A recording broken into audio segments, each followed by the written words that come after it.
स्वागत है आपका इंडिया रिपोर्टर में। मैं हूं आपके साथ रजत राकेश टंडन। बुलेटिन की शुरुआत करते हैं।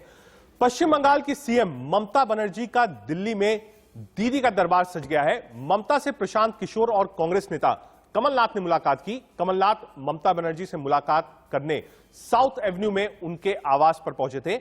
उधर ममता बनर्जी का दिल्ली में दूसरे नेताओं से मिलने का सियासी प्लान है। ममता बनर्जी की अब से थोड़ी देर में बाद पीएम मोदी से भी मुलाकात होगी, जिसको लेकर सियासी अटकलें तेज हैं। पीएम मोदी से मुलाकात के बाद ममता बनर्जी प्रेस कॉन्फ्रेंस भी कर सकती हैं। 4 तस्वीरें आपके सामने हैं जो बयां कर रही हैं कि बंगाल का किला जीतने के बाद अब दिल्ली पर कब्जा करने के लिए कैसे ममता बनर्जी आई हैं। चाहे वो प्रधानमंत्री हो, कमलनाथ हो, सोनिया गांधी हो, कल शरद पवार हो, अरविंद केजरीवाल हो, लोकसभा और राज्यसभा के जितने भी बड़े नेता हैं उन सब से वो मुलाकात करेंगे। एक बड़ी खबर आ रही है, थोड़ी देर बाद प्रधानमंत्री से मिलेंगी ममता बनर्जी। कमलनाथ ने ममता बनर्जी से की मुलाकात। कांग्रेस नेता आनंद शर्मा भी ममता बनर्जी से मिले। सोनिया गांधी से भी मिलेंगी ममता बनर्जी। और इस वक्त की बड़ी खबर यह है कि बंगाल चुनाव जीतने के बाद आज ममता बनर्जी प्रधानमंत्री से उनके आवास 7 लोक कल्याण निवास मार्ग पर जाकर मुलाकात करेंगे। ये फोटोग्राफ्स हम आपको दिखा रहे हैं जब साउथ एवेन्यू में अभिषेक बनर्जी जो कि भतीजे हैं उनके घर पर ममता बनर्जी थी और कमलनाथ वहीं मिलने गए थे। सीनियर लीडर हैं कांग्रेस पार्टी के और एक अच्छा रेपो है कमलनाथ का ममता बनर्जी के साथ। तो यह भी हो सकता है कि सोनिया गांधी के मिलने के पहले आप कह सकते हैं एक सीनियर लीडर आनंद शर्मा और कमलनाथ ने ममता बनर्जी से मुलाकात की। जी और मेरे बहुत घनिष्ठ संबंध हैं, पुराने संबंध हैं। हमने बरसों एक साथ काम किया है। जब मैं भारतीय युवा कांग्रेस में था, ममता जी भी साथ थी, सहयोगी। और जब मैं भारतीय युवा कांग्रेस का अध्यक्ष था, ममता जी महामंत्री थी। तो हमने इस देश में 80 के दशक में बड़ा काम किया और देश के बाहर भी जो हमारे बड़े बड़े अंतर्राष्ट्रीय इनिशिएटिव जो वो कांग्रेस के रहे, 1985 की नॉन अलाइंड यूथ कॉन्फ्रेंस, 1987 की एंटी अपार्थाइड कॉन्फ्रेंस, उसमें ममता जी ने बड़ी नज़दीकी से हमारे साथ हमने इकट्ठे मिलकर काम किया। फिर हम कैबिनेट में मंत्री इकट्ठे थे। तो हमारे व्यक्तिगत संबंध हैं, राजनीतिक ही नहीं है। और मैं ममता जी का एक सम्मान करता हूं, प्रशंसक हूं। जिस तरह से बहादुरी से उन्होंने अभी चुनाव लड़ा और वो विजयी हुई, वो देश के प्रजातंत्र के लिए एक महत्वपूर्ण चुनाव था। क्योंकि पहली बार चुनाव के बाद दिल्ली आई हैं, तो इसलिए मैं उनको मिलने के लिए आया। उन्होंने निमंत्रण दिया और मैं मिला, चाय पी। ममता 5 दिनों के लिए दिल्ली में है, लेकिन उनके दिल्ली दौरे के कई सियासी माने हैं निकाले जा रहे हैं। आपको कुछ सियासी दलों की प्रतिक्रियाएं सुनवाते हैं। ममता बनर्जी के साथ अपोजिशन सब है और इस बार जो रिजल्ट वेस्ट बंगाल में हुआ तो और भी देश में ममता बनर्जी के लिए अपोजिशन के लिए और भी भरोसा लोगों को भी आ गए और ये सब मान रहे जी हाँ ममता बनर्जी है एक ही जो हरा सकती है। तो फिर इसके लिए तो मिलना है। जब से ममता जी जीती हैं उसके पहले भी जिस तरीके से उन्होंने क्रियाशील होकर एक संघर्ष की तरह भारतीय जनता पार्टी का मुकाबला किया है बंगाल में, उनकी एक छवि एक बड़े प्रथम विपक्षी नेता के रूप में उभर कर आई है। सब लोग उनका सम्मान करते हैं और आशा करते हैं कि वो हैं, सोनिया जी हैं और जितने भी महत्वपूर्ण विपक्ष के नेता हैं, जो भी निर्णय लेंगे, जैसे भी निर्णय लेंगे, आगे के लिए एक अच्छी राजनीति उससे निकलेगी। All thieves can come together. They always come together to rescue themselves. Lalu, Mulayam, Mamta, we do not have any problem with them. Sannyasis are in a boat and thieves are in another boat. Mamata Banerjee के दौरे को लेकर कांग्रेस क्या सोचती है, कांग्रेस नेता अजय कुमार लल्लू से सुनिए। मैं समझता हूं कि आदरणीय ममता बनर्जी जी दिल्ली आई हैं और उनका अपना एक शिष्टाचार मुलाकात सभी लोगों से है, तो मुलाकात के बाद ही कोई बात कहा जाए तो अच्छा होगा। वहीं ममता बनर्जी के दिल्ली दौरे पर बीजेपी सांसद रूपा गांगुली ने क्या कहा, सुनिए। बीजेपी की सांसद रूपा गांगुली जी हमारे साथ में मौजूद है। रूपा जी, आज ममता बनर्जी दिल्ली में है, प्रधानमंत्री से मुलाकात करेंगी, सोनिया गांधी सहित कांग्रेस के कई नेताओं से मुलाकात करेंगी। क्या कहेंगी ममता बनर्जी की दिल्ली यात्रा को? उनके राज्य में जो वैक्सीनेशन प्रोसेस ठीक से नहीं चल रहा है, अगर उस पर ज़्यादा ध्यान देगी तो और भी जनता बचेंगे और भी लोगों का फायदा होगा। तो उन पर ज़्यादा ध्यान देगी तो अच्छा है। आपको लगता है कि ममता बनर्जी की निगाह दिल्ली की कुर्सी पर है, प्रधानमंत्री की कुर्सी पर है? Wordless discussing about this. Mamata के दिल्ली आने में सियासी माने क्या है, कहां और मुलाकात करेंगी और क्या 2024 की तैयारी यहीं से शुरू हो रही? सीधे चलते हैं ग्राउंड पे। सुमित दुबे हमसे जुड़ रहे हैं सीधे प्रधानमंत्री के आवास के बाहर से। सुमित, क्या ममता बनर्जी पहुंच गई हैं प्रधानमंत्री से मिलने? जी हाँ, बिल्कुल रजत, थोड़ी देर पहले ही ममता बनर्जी यहाँ पर आई हैं और जो उनकी ऑल्टो कार है जिससे वो सफर करती हैं दिल्ली में, वो एंटर हो चुकी है 7 LKM में प्रधानमंत्री के सरकारी आवास पर और मुलाकात उनकी शुरू हो चुकी है। 4 बजे का वक्त था इस मुलाकात का, तो ममता बनर्जी आ चुकी है और मुलाकात भी शुरू हो चुकी है जैसी जानकारी हमें मिल रही है। ये एक कटसी कॉल इसको कहा जा सकता है, एक शिष्टाचार मुलाकात है, क्योंकि जो इलेक्शन। जी सुमित, आप समझना चाहेंगे, कमलनाथ से मुलाकात हुई है, आनंद शर्मा से मुलाकात हुई है, कल शरद पवार से मिलना है, विपक्ष के जितने नेता हैं सबको बंग भवन में बुलाया गया है। सियासत क्या कह रही है? क्या ममता चाहती है कि विपक्ष को एक करें पहला, या दूसरा एक करके उसको लीड करें? सुमित, अलग अलग बातें हैं। विपक्ष को एक करने की बात ममता बनर्जी लगातार कहती रही हैं। इलेक्शन जीतने के बाद उन्होंने कहा था रजत कि विपक्ष को सभी को एक होकर लड़ना चाहिए बीजेपी के खिलाफ, लेकिन जो दूसरा सवाल आपने कहा कि वो चाहती हैं कि इसको लीड करें, ऐसी बात ममता बनर्जी ने अभी भी ओपन फोरम में अभी तक नहीं कही है। हालांकि ये बात और है कि अलग अलग राजनीतिक दल के नेता इस बात को कहते रहे हैं कि ममता बनर्जी एक यूनाइटेड फेस हो सकती है बीजेपी के खिलाफ, प्रधानमंत्री नरेंद्र मोदी के खिलाफ, लेकिन ममता बनर्जी की तरफ से ऐसी बात अभी तक कही नहीं गई है। लेकिन ऐसा माना जा रहा है कि ममता की ये कोशिशें हैं, क्योंकि जिस तरीके से हमने देखा रजत, पार्लियामेंट में जो पार्लियामेंट्री पार्टी है तृणमूल कांग्रेस की, उसकी चेयरपर्सन उन्हें बनाया गया, यानी कि जो भी विपक्ष के नेताओं के साथ जो कोऑर्डिनेशन करने का काम है वो ममता बनर्जी करेंगी। हालांकि वो दोनों में से किसी भी सदन की सदस्य नहीं है, इसके बावजूद तो एक भूमिका ममता बनर्जी राष्ट्रीय पॉलिटिक्स में अपने लिए तलाश रही है। ऐसा एहसास होता है, ऐसा महसूस होता है, क्योंकि जिस तरीके से उन्होंने टक्कर दी, आपने सबने देखा, सभी लोगों ने देखा कि बंगाल का इलेक्शन जिस तरीके से लड़ा गया, कितनी कटुता के साथ लड़ा गया, बहुत तगड़ी फाइट यहाँ भारतीय जनता पार्टी के साथ उनकी हुई, उन्होंने इलेक्शन जीता। तो एक तरीके से कहा जा सकता है कि विपक्ष की नेताओं या जो मोदी के विरोधी या एंटी बीजेपी जो वोटर्स है, उनके बीच में एक फेस के तौर पर ममता बनर्जी उभर कर आई हैं। और ऐसे में इसको इनकैश कराने की क्या ममता बनर्जी की कोशिश है, ये देखने वाली बात होगी, क्योंकि अगले 5 दिन का दौरा ममता बनर्जी का है। आप नजर बनाए रखिए। और खबर यह भी है कि प्रधानमंत्री से मिलने के बाद एक प्रेस कॉन्फ्रेंस भी कर सकती हैं। अब ममता बनर्जी क्या कुछ कहती हैं पीएम से मिलने के बाद, क्योंकि बंगाल का जो चुनाव था बहुत फियर्सी चुनाव था और आमने सामने थे ममता और मोदी। चुनाव ममता ने जीता। आज कटसी कॉल में मुलाकात करेंगे। आगे बढ़ते हैं। मॉनसून सत्र के दूसरे वीक का आज दूसरा दिन भी विपक्ष के हंगामे से शुरू हुआ।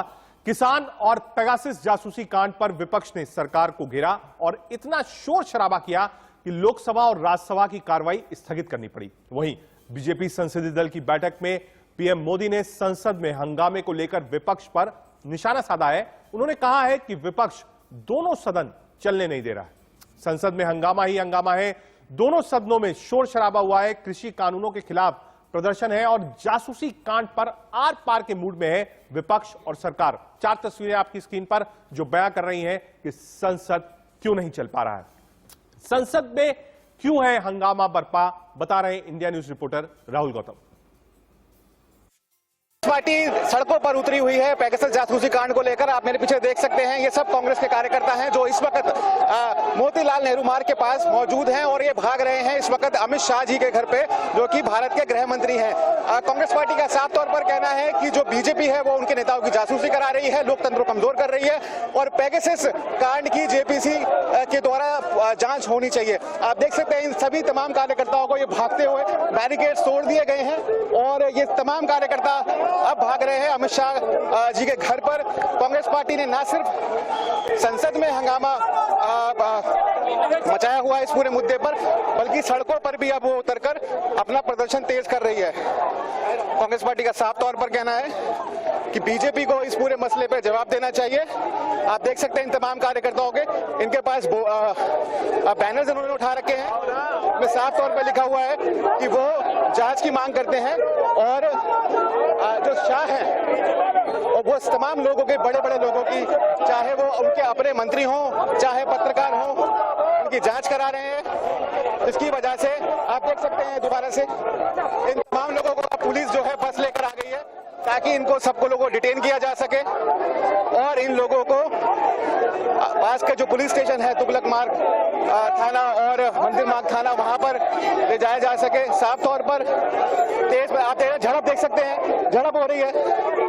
ये डीपीसी अध्यक्ष है अनिल चौधरी, वो इस वक्त पुलिस के साथ भिड़ते हुए साफ तौर पर आप देख सकते हैं धक्का मुक्की हो रही है और ये तमाम कांग्रेस कार्यकर्ताओं को पीछे खदेड़ा जा रहा है। सरकार का साफ तौर पर कहना है कि वो चर्चा के लिए तैयार है, बशर्ते हाउस में ऑर्डर हो, हाउस के अंदर डेकोरम हो, तो वो किसी भी चर्चा के लिए तैयार है। सरकार और विपक्ष के बीच में समन्वय कैसे बनता है और आने वाले दिनों में क्या पार्लियामेंट सुचारू रूप से चल पाएगी। मैं राहुल गौतम, दिल्ली से इंडिया न्यूज के लिए। कांग्रेस ने आज फिर जासूसी कांड का मुद्दा उठाया। दोनों सदनों में जोरदार हंगामा हुआ। इसके अलावा सदन के बाहर भी कांग्रेस सांसदों ने प्रदर्शन किया। कांग्रेस पार्टी के एक सांसद का एक मेंबर हूं। नेचुरली मैं तो आके मेरे कॉलीग्स के साथ हम सब लोग खड़े हैं। स्टैंडिंग कमेटी की बात अलग है। हमारे दो एजेंडा आइटम है, एक है citizens data privacy and security और एक है साइबर सिक्योरिटी। दोनों के भीतर ही ये पड़ता है ये विषय। तो इसलिए जब एक एजेंडा विषय अलाइव है और उस पर चर्चा वैसे भी हो रही है, तो हम इस विषय पे सरकार के जो सेक्रेटरीज है, ministry of IT, ministry of home affairs, ministry of telecoms, उनसे प्रश्न पूछने का हक है। तो इसलिए हमारी कमेटी आगे जाके इस विषय पे दूसरे भी प्रश्न पूछ सकते हैं, लेकिन इस विषय के बारे में पूछने का चांस काफी है जब हम इस विषय पे मीटिंग करेंगे। इन दोनों में कोई नहीं, ये नहीं है कि मैं प्रोटेस्ट कर रहा हूं कि सरकार ने तो एक सीरियस जुडिशियल इंक्वायरी क्यों नहीं किया। हम कह रहे हैं स्टैंडिंग कमेटी अपना काम करेगा, लेकिन एक जुडिशियल इंक्वायरी में जितने चीजें कर सकेंगे, जैसे कि फॉर एग्जाम्पल एक जज आपका फोन लेके लैब को फोरेंसिक एनालिसिस के लिए भेज सकते हैं, क्या स्टैंडिंग कमेटी ये कर सकता है? तो इसलिए मैं कह रहा हूं कि जो भी कमेटी का काम है हम करेंगे, लेकिन उसी वक्त अब ये भी जानना चाहिए कि हमारे देश में कमीशन ऑफ इंक्वायरी होती है, जज की इन्वेस्टिगेशन हो सकती है, ये सब होनी चाहिए। न्यायिक जांच, सरकार ऐलान करे कि न्यायिक जांच होगी, यही हमारा मांग है। तो फिजूले बात करने में कोई फायदा नहीं। हर दिन नया नया लोगों के खिलाफ ये जो कार्रवाई किए हैं, ये लोग जो गुपचुप तरीके से जो कारोबार किए हैं, जो खुफियागिरी की है, जो जासूसी की है, ये नया नया चीज उजागर हो रहे हैं। तो इस हालत में क्या डिस्कस करेंगे? वो आज डिस्कस करेंगे, कल एक दूसरा नाम आ जाएगा, कल डिस्कस करेंगे, परसों दूसरा नाम आ जाएगा। इसलिए हम लोग चाहते हैं कि न्यायिक जांच हो, बस यही हमारा मांग है, न्यायिक जांच हो। एक तरफ किसान सड़क से संसद तक प्रदर्शन कर रहे हैं, वहीं दूसरी तरफ विपक्ष किसानों की मांग को लेकर सड़क से संसद तक प्रदर्शन कर रहा है। आपको दो तस्वीरें दिखाते हैं। पहली तस्वीर राज्यसभा की है, जहां किसानों के मुद्दे पर संग्राम हो रहा है।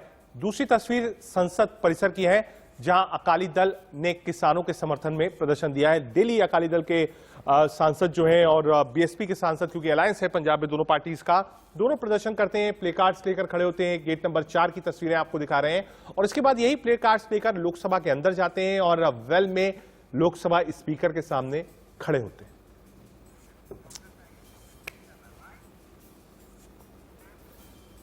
इस मुद्दे पर आप सांसद भगवंत मान का क्या कहना है, सुनवाते हैं आपको। नेता भगवंत मान भी हमारे साथ में मौजूद है। मान साहब, ये किसानों का आंदोलन कब तक चलेगा? जब तक ये कानून वापस नहीं होंगे, क्योंकि वो किसान जो मिट्टी से मिट्टी होकर सोना उगाता है, उसकी दृढ़ता, उसके निश्चय का, आप उसके सब्र का इम्तिहान मत लो। मैं पहले दिन से कह रहा हूँ, तो इसलिए मैं कह रहा हूँ कि सरकार को अड़ियल रवैया छोड़कर तीनों कानून वापस ले लेने चाहिए, ताकि किसान खुशी खुशी अपने घरों की तरफ जाएं। वो ट्रैक्टर जिनके मुंह दिल्ली की तरफ है, उनके मुंह अपने अपने खेतों की तरफ हो जाएं। लेकिन सर, सरकार कह रही है कि कानूनों में गलत क्या है, एक भी कानून में गलती निकाल के बता दें। जी, कानून ही गलत है, कानून ही काला जब है तो उसमें गलतियाँ क्या निकाली? मौत के वारंट में कोई संशोधन थोड़ी होता है। मौत के वारंट में तो सीधा मौत लिखी होती है। हाँ, संशोधन करवा लो, कहते हैं कि मौत कैसे लेनी है, आपको गला घोट के मारे, आपका गर्दन काट दें, फांसी दे दें। मौत का वारंट वापस होने से ही जान बचती है। और दुख की बात यह है, शर्म की बात यह है कि पूरे देश का पेट पालने वाला अपने बच्चों के पेट के लिए 8 महीने से आंदोलित है दिल्ली की हदों पर है। पूरे देश का चूल्हे में आग जलाने वाला अपने चूल्हे की आग बुझाने के लिए लड़ाई लड़ रहा है। बीजेपी को अड़ियल रवैया छोड़कर तीनों कानूनों को वापस लेना चाहिए। मोदी जी, आपके मन की बात लोगों ने बहुत सुन ली, अब किसानों के मन की बात सुनिए। ये तो भगवंत मान, जिनका कहना है कि प्रधानमंत्री मोदी जी आपकी मन की बात पूरे देश के लोगों ने सुनी है, अब आप भी किसानों के मन की बात सुनिए। Sanjay Sharma, India news, Delhi. शिरोमणि अकाली दल ने किसानों के मुद्दे पर संसद भवन परिसर में विरोध प्रदर्शन किया। सरकार के बहाने हैं।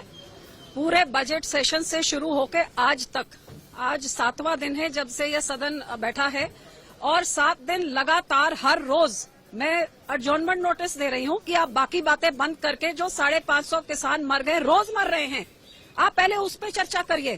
किसानों के ये जो हालात पैदा हुए हैं, जहां हमारे पूरे राज्य में ऐसी स्थिति पैदा हो गई है कि डिस्टेबलाइज एक राज्य को कर रहे हैं, और एक से दूसरे से तीसरे गाली गलौज पे उतर आए हैं। झूठे जवाब देके बोलते हैं कि कोई मरा ही नहीं है किसान आंदोलन में। सो ये झूठ बोल रहे हैं। जो इन्होंने चर्चा करनी होती तो एडजॉर्नमेंट मोशन एक्सेप्ट क्यों नहीं करते?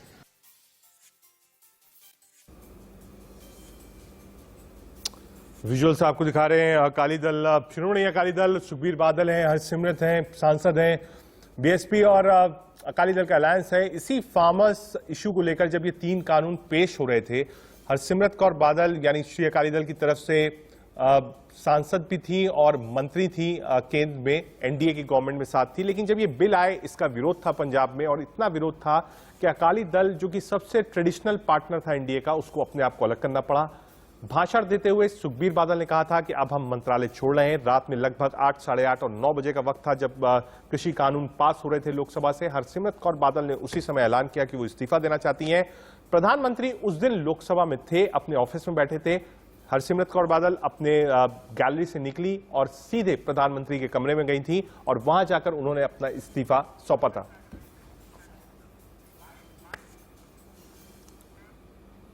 एक छोटा सा ब्रेक, लेकिन ब्रेक से पहले नजर एक सुर्खियों।